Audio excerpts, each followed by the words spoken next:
Hi, my name is Mike, and this is a story about my adventure in my lovely yacht, White Malkin.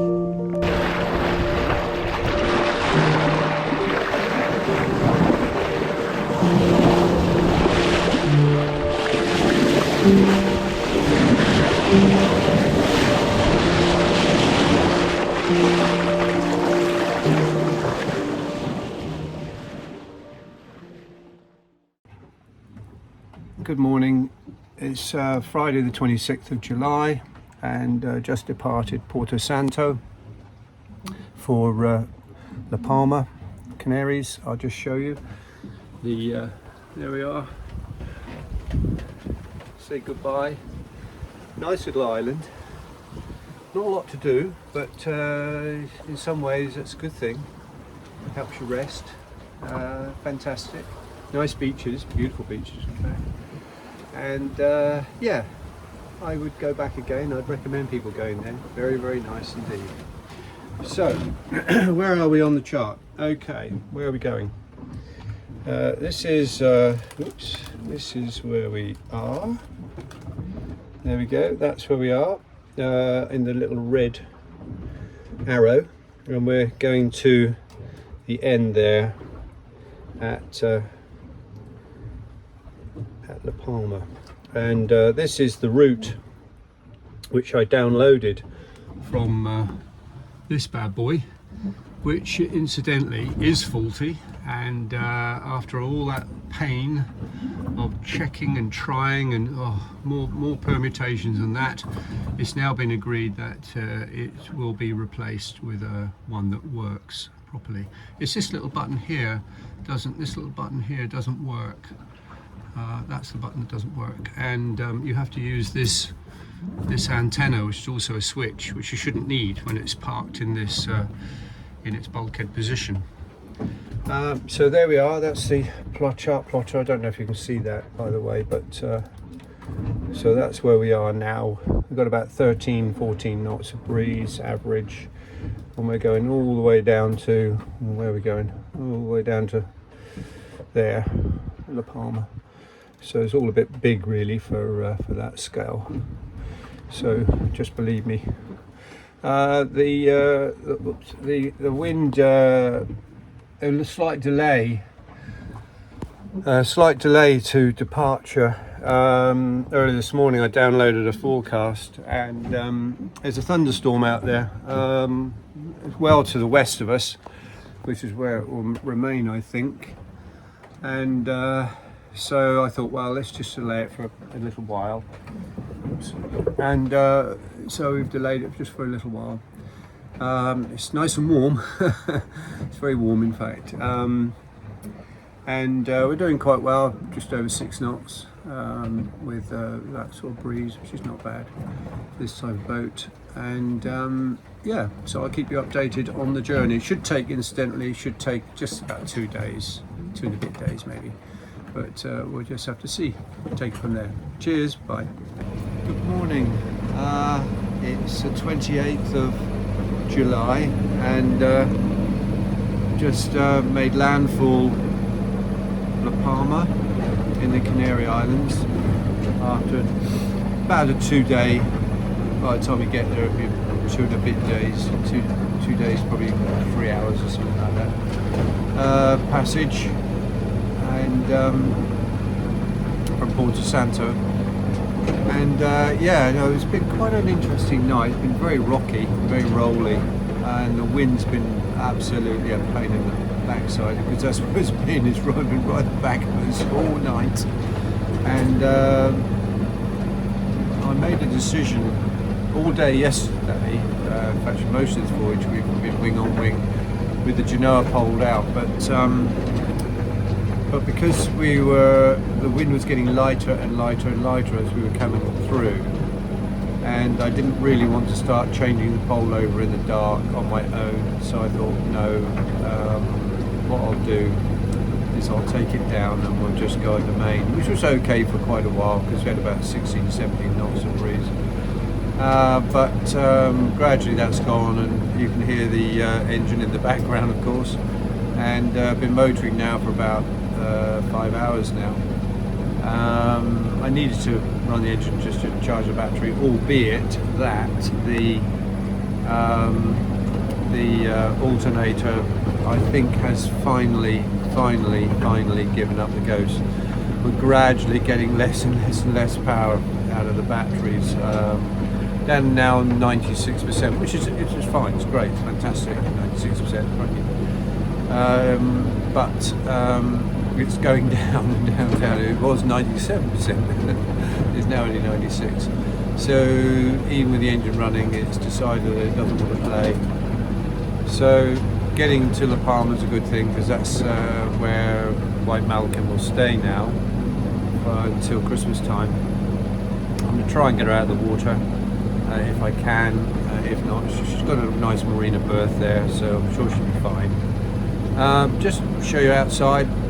So we can land ho, but now you can see a few features. It's not a very nice day out there, actually. It's a bit overcast, but it seems to be the case here, you know, and it'll get better, I'm sure it will. Anyway, whoops, mind my hand. Right. Just quickly on the chart.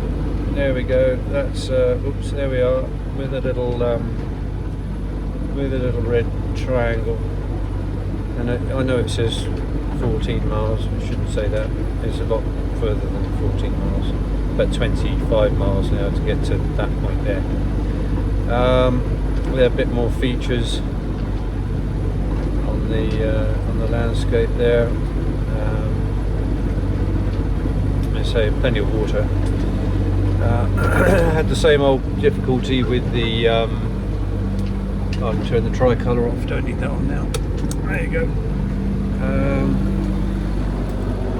Same old difficulty with the engine, as I mentioned, but we'll get there eventually. It's all a bit rattly out here at the moment, so apologies for that. As you can see, that's the true breeze. The apparent breeze is actually nothing, because it's just sweeping around the other way, which it should be behind us, but it's it's nothing.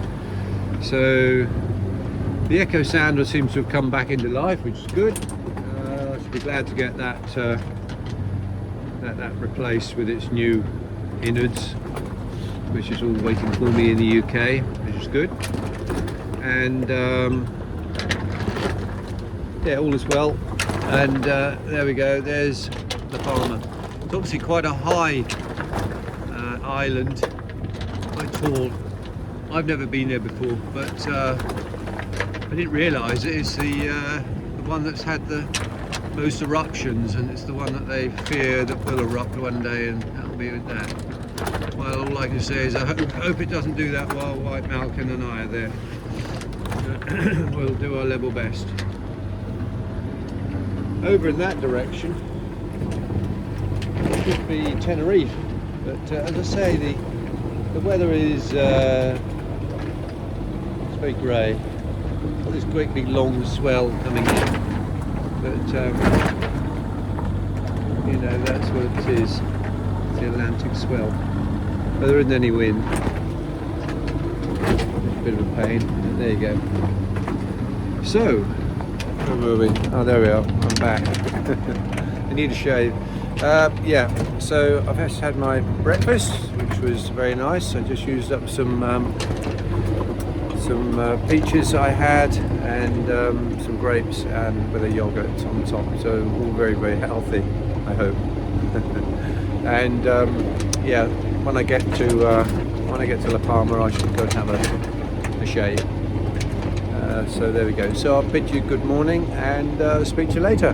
Bye-bye. Bye.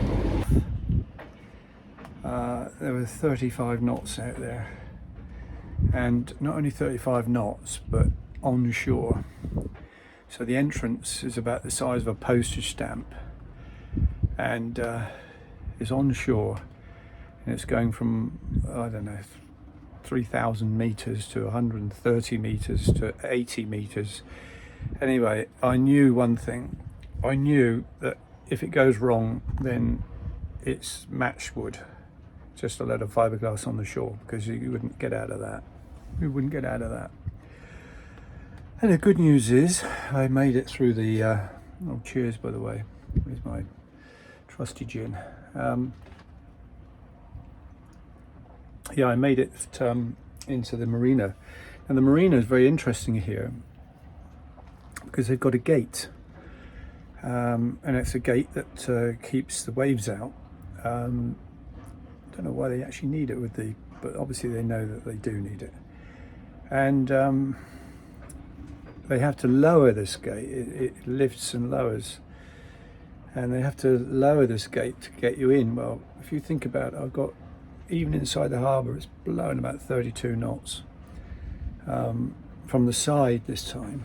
Anyway, I managed to get some fenders on, a couple of fenders on, and some lines on, because I'd already done a recce on the marina from thinking about which side am I going to tie up. I wanted some fuel anyway. I only had half a tank left, which is 20 gallons by the way, but still it's half a tank.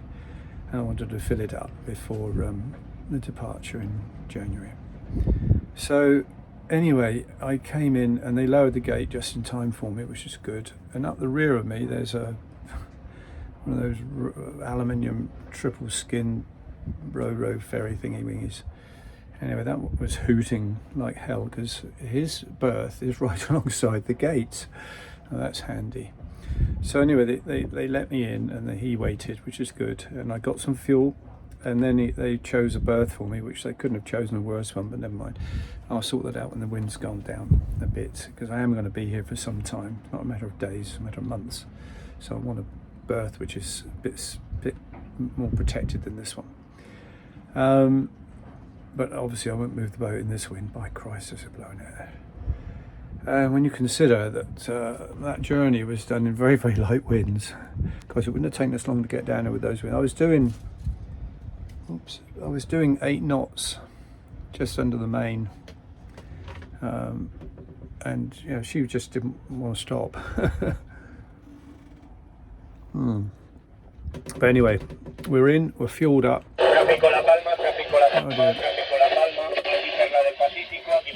got some funny language. I'll turn that off, thank you. I'm going to turn that off as well. Don't need the GPS on. Don't need the instruments on. Don't need the auto helm on. Don't need the interim light on. Right, okay, so that's all gone now. The alternator's absolutely kaput, I think is the word for it. It's had it. It's absolutely generating nothing. Hasn't been for about the last, well, I ran for about 5 hours with the engine. There was no wind out there, nothing at all, not a breath. Just a lollopy old sea. So I left the main up just to give us a bit of, a bit of stability.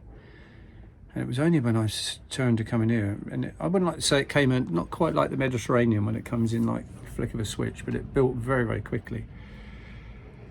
And I dare say it'll go down very, very quickly. But anyway, I'm going to go and have my gin. I'm not going to sort the sails out, not until the wind dies down, because they'll be all over the show otherwise. I thought I did quite well getting the sails down, actually. But anyway, it's all looking a bit of a mess here. As you can see, stuff everywhere. Torch and spanner and, oh God, oh, there we are. We know what there's in there. There was a book I've been reading, by the way. Can't say I like it, but anyway, I will continue to read it. And there's the gin, and everything's looking good out here. Just as much of a mess, but I suppose that's what you can expect when you're single-handed and things go a little bit pear-shaped. You have to get through it. Through it we did. Okay, well, I'll bid you good evening, and I'll show you that gate tomorrow. Cheers, bye. Well, thank you very much indeed for watching my vlog. I hope you enjoyed it, and I hope it entertained you. My next vlog will be in 7 days' time, and I very much look forward to you joining me on my continued voyage around the world on my beautiful Rustler 36 White Malkin.